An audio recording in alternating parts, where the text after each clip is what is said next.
É isso aí. Gente, no nosso Novamente de hoje, o que é que a gente faz? A gente dá sequência, claro, às conversas que nós temos realizado aqui sobre o tema Os Excluídos. Com a ênfase, com a ideia, eu até diria assim, com a ideia de nós esclarecermos qual é o papel da igreja, a responsabilidade da igreja para com os menos favorecidos. Estamos fazendo uma viagem que eu curto muito fazer essas viagens porque elas consolidam o nosso pensamento teológico a respeito do assunto. Eu poderia chegar aqui e dizer para você assim: gente, a igreja tem que ajudar os excluídos. Sim, não está errado fazer isso de forma nenhuma, mas eu acho que a gente precisa refletir um pouco mais quando o assunto é um assunto tão importante como esse, construindo bases que nos dizem por que a igreja tem que ser responsável pelos excluídos hoje. Então, por que a igreja tem que agasalhar, acolher e socorrer os excluídos hoje? É só a igreja que tem que fazer isso? Ou seja, a gente está construindo um caminho aqui em cima da história bíblica e observando o que Deus ensina, dirige e ordena ao seu povo, que é Israel, a respeito desse assunto. Então, tem sido um caminho bacana, penso eu. Olha sobre o que nós já falamos. Nós já falamos sobre Israel, aliás, Israel e os excluídos é o tema desse primeiro momento aqui da nossa conversa. Já falamos sobre as leis de Israel, já falamos sobre o quarteto da fragilidade, lembra disso? Bacana. Sobre como Deus quis que o governo de Israel fosse instituído, valorizando e priorizando sempre o mais fraco e os excluídos, é claro. Falamos ontem sobre o judiciário de Israel. Deus instituiu um jeito para Israel lidar com as questões de relacionamento, porque o judiciário serve para isso, né, gente? O que é que o judiciário faz? O judiciário ele faz o meio de campo entre problemas que a sociedade tem. Então, vimos isso ontem, foi uma conversa bacana. Hoje a gente entra num campo, olha que legal, economia. E dentro da economia, a limitação de dívidas. Dentro do tema economia, limitação de dívidas, vamos começar nosso papo hoje. Muito bom, vamos falar sobre economia. Bom, gente, nós temos um desejo de que as nossas sociedades ou a nossa sociedade tenha o melhor tipo de economia possível. Não é uma economia que seja suficiente para atender a todos. Esse é o desejo de todo mundo. Você sempre vai ouvir os políticos falando sobre isso. Quando entra um novo governo, vamos traçar metas para favorecer a população de classe mais baixa, vamos cobrar mais impostos dos mais ricos. A ideia sempre é tentar equilibrar a coisa, né? Mas já dizem por aí que de boas intenções o inferno está cheio. E os sistemas modernos de economia que nós conhecemos basicamente são dois, né? Capitalismo e socialismo. E sobre eles, olha que interessante, você já ouviu falar do Winston Churchill? Foi o premier britânico que deu vitória à Inglaterra na Segunda Guerra Mundial, né? Ele diz assim, olha, o defeito inerente ao capitalismo é a distribuição das benesses. A virtude inerente ao socialismo é a distribuição equitativa das desgraças. Ele está dizendo o seguinte, gente, que na ideia de capitalismo e socialismo, nós não temos um dos dois como o melhor. Vou tentar explicar isso para você. Calma lá. Só para constar, o Churchill viveu de 1874 a 1965, um dos maiores estadistas que a gente conhece. Ele diz que os recentes sistemas de economia falharam quando o assunto é igualdade social. Nesse sentido, nem capitalismo, nem socialismo vão muito bem. Na economia capitalista, para a gente se lembrar, prevalece aquela economia que a gente chama economia de mercado. Ou seja, o Estado ele interfere pouco. Ele não coloca a mão de forma muito forte e incisiva nas empresas, nos bancos, nos prestadores de serviço, não. O próprio mercado é que se autorregula, é a ideia inicial do capitalismo, né? E o objetivo maior de todo mundo é o lucro. E aí o que acontece? A geração de riqueza é a principal característica do capitalismo. Você quer um sistema que possibilite pessoas a ficarem ricas? Pense no capitalismo. Ele proporciona isso. É impressionante. Só que, a desigualdade na distribuição dessa riqueza é um problema do capitalismo. Ele gera muita renda, mas ele não distribui renda. Esse é um problema sério que nós temos com o capitalismo. Vamos pensar no socialismo. O socialismo ele tem o caminho contrário, é o Estado que manda nas coisas, é o Estado que dirige tudo, ele ordena a abertura de fábricas, ele cuida dos bancos, ele cuida da produção agrícola, são aquelas empresas estatais imensas e tal, e ele administra e distribui a renda, ele controla todo o sistema. E o que isso gera? Dificuldade de desenvolvimento. Por quê? Porque é muita corrupção, porque você tem um Estado pesado, inchado, que dificulta tudo. Então era isso que o Churchill estava dizendo. Churchill disse que o capitalismo, algo inerente a ele é produzir riqueza, né? Mas ele não consegue distribuir essa riqueza. E o socialismo, ele consegue distribuir, mas ele não gera riqueza, então ele distribui miséria, né? Tá brincando ali o Churchill nesse sentido. Bom, nós não podemos nos esquecer que ambos os sistemas, eles são dirigidos por gente, dirigidos por seres humanos. E o John Stott, nosso querido teólogo John Stott, citando um economista chamado J.K. Galbraith, desculpem meu inglês macarrônico, alguma coisa do tipo, ele diz assim no livro Os Cristãos e os Desafios Contemporâneos: no capitalismo o homem explora o homem, no comunismo é apenas o contrário. John Stott usando essa frase também de forma irônica para dizer que nenhum sistema é bom e nunca será, porque todos eles têm o homem como protagonista e os valores do reino, eles não estão no coração do homem de maneira natural. O homem sempre explorará o homem sempre dominará o homem sempre usurpará o homem. Não é assim. Portanto, seja qual for o sistema, ele sempre será corrupto e nunca priorizará os mais pobres, por melhor que ele seja. Claro, algumas tendências levam a economia a ajudar mais os pobres, sim, mas nenhum deles efetivamente consegue ser pleno e completo nesse sentido. E aqui não é nenhuma colocação ideológica ou política, é só uma constatação do pouco que a gente sabe sobre como esses sistemas funcionam. Mas nós estamos olhando para quem? Para Israel. Não o Israel perfeito, viu, gente?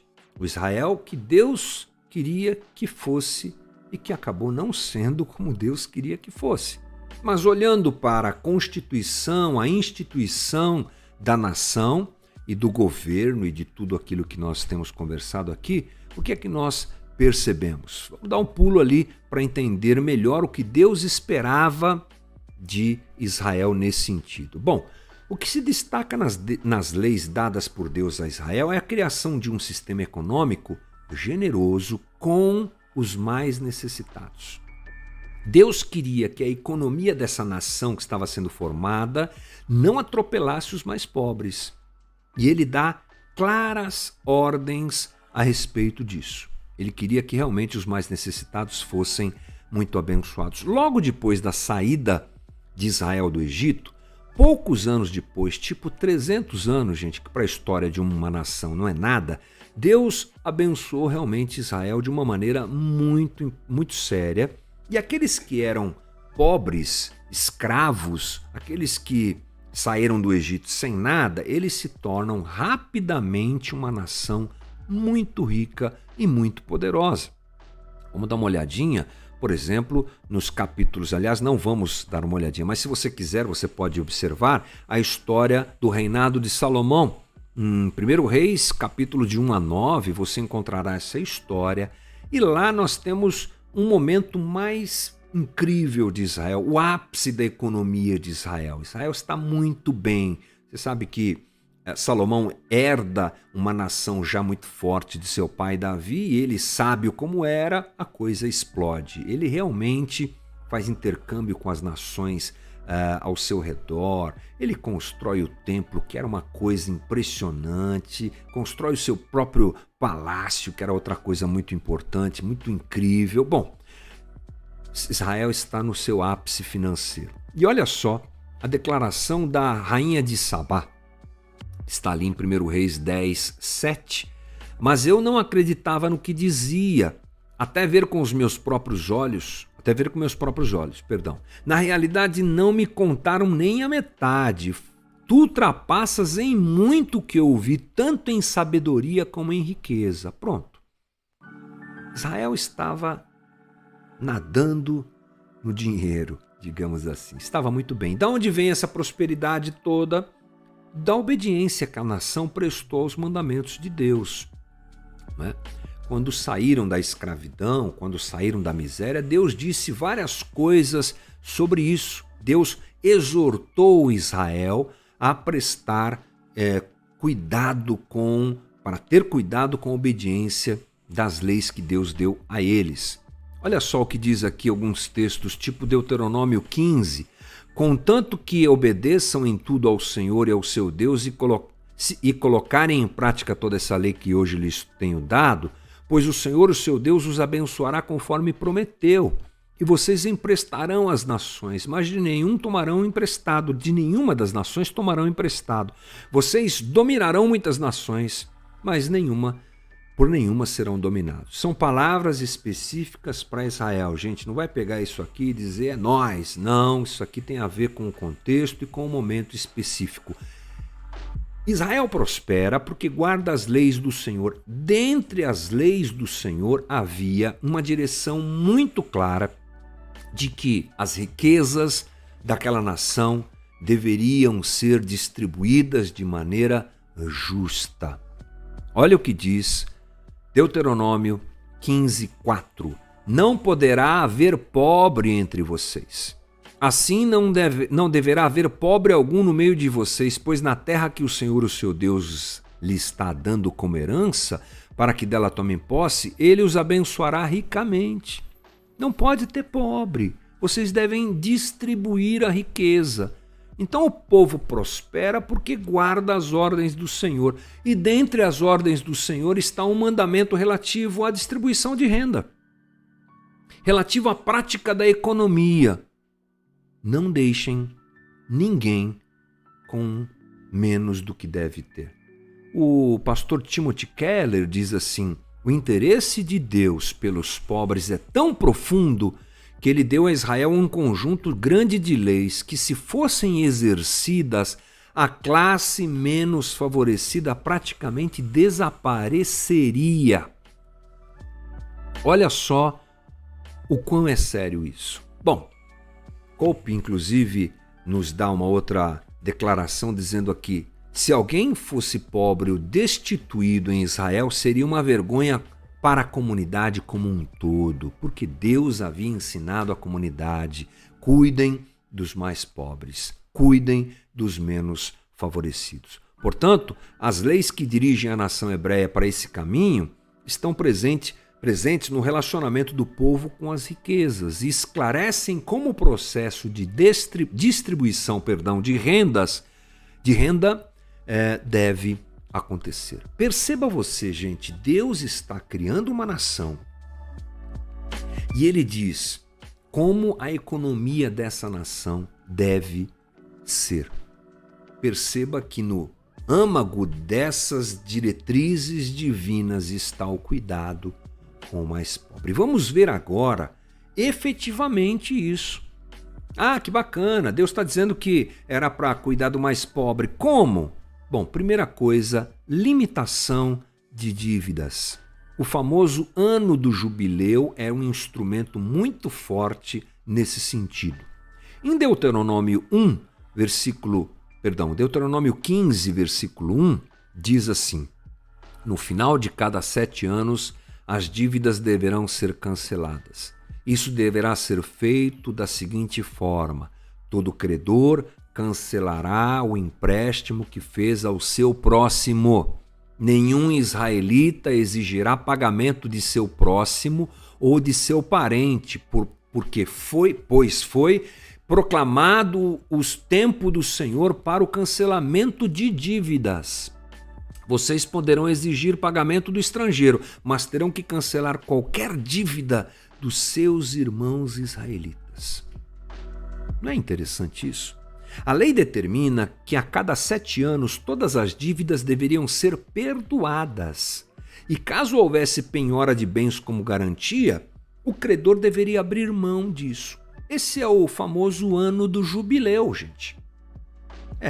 Era um ciclo específico, que inclusive ditava as relações comerciais. Tipo assim, eles sabiam quanto faltava para que chegasse o ano do jubileu.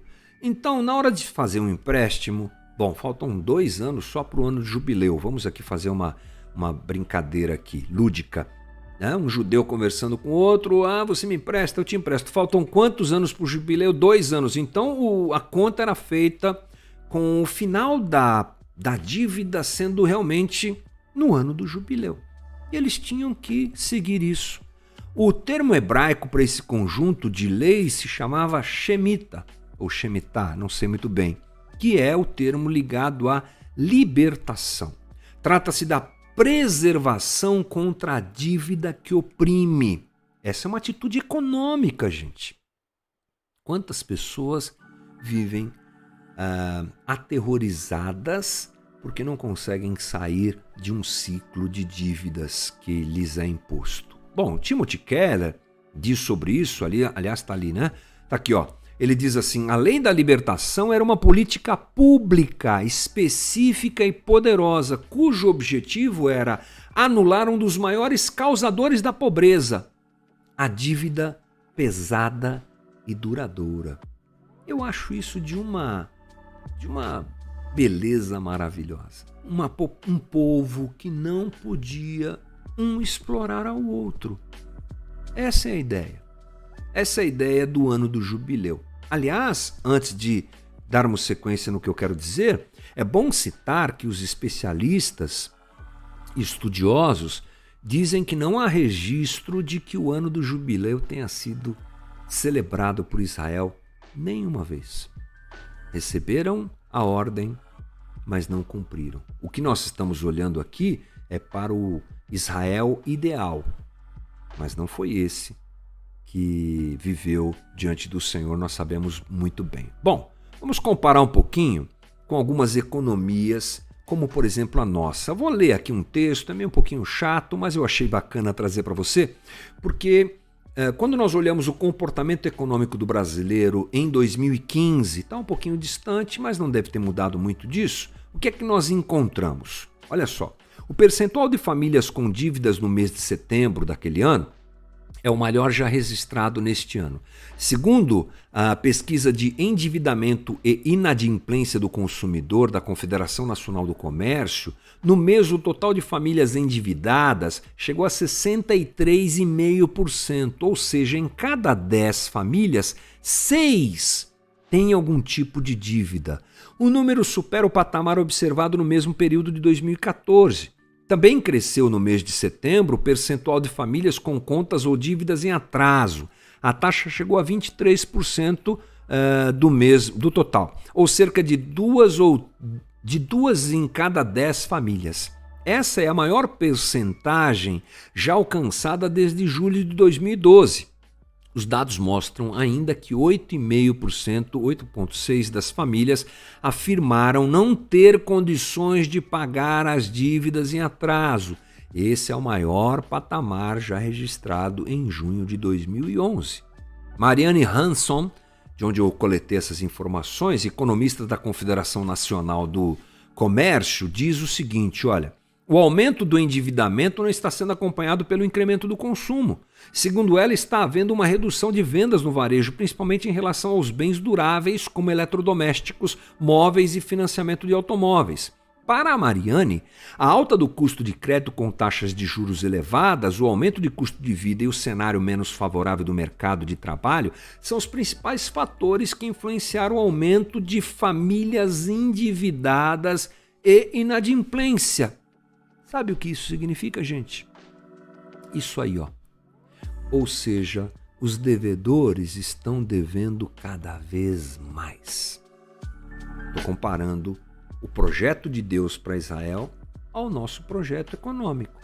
E ele é um projeto, o nosso aqui no Brasil, que faz os pobres serem cada vez mais pobres e se enfiam em dívidas e não conseguem pagá-las. É o assunto da nossa conversa aqui. Champlin diz assim, de modo geral, podemos afirmar que no primitivo Israel, os empréstimos eram mais um ato de caridade, com o intuito de ajudar a alguém em necessidade, e não uma medida com vista ao lucro. A ideia central do empréstimo não era o enriquecimento do credor, mas a capacitação econômica do devedor. Não era para explorar, era para ajudar. O ano da libertação, o ano do jubileu, como algo instituído por Deus dentro do conceito de economia para Israel, tinha como objetivo dar ao pobre a condição de mudança econômica efetiva e de criar um sistema público de ajuda aos mais necessitados. Era um tempo em que todos vão começar de novo e tudo era perdoado. Vamos começar de novo. De 49 em 49 anos, se eu não estiver enganado, aqui era o ciclo do jubileu. Mas a gente, como já disse aqui, sabe que isso não aconteceu. Bom, esse é mais um capítulo dessa conversa que nós estamos traçando aqui com a ideia de criar em nós, teologicamente, apresentando o texto bíblico, o caminho que Deus gostaria que Israel tivesse vivido. E é claro, isso se reflete na igreja. Por quê? Porque as leis de Deus apresentam o coração de Deus. As leis de Deus apresentam o que Deus deseja. É o que nós estamos tentando observar juntos aqui. É interessante, né? Não sei se você já tinha feito esse caminho. É um caminho de esclarecimento a respeito de como Deus quer que o reino seja. E isso, então, traz luz ao nosso entendimento de como devemos tratar os menos favorecidos. Mas é isso aí, a gente encerra o nosso Novamente de hoje. Amanhã, com certeza, tem mais.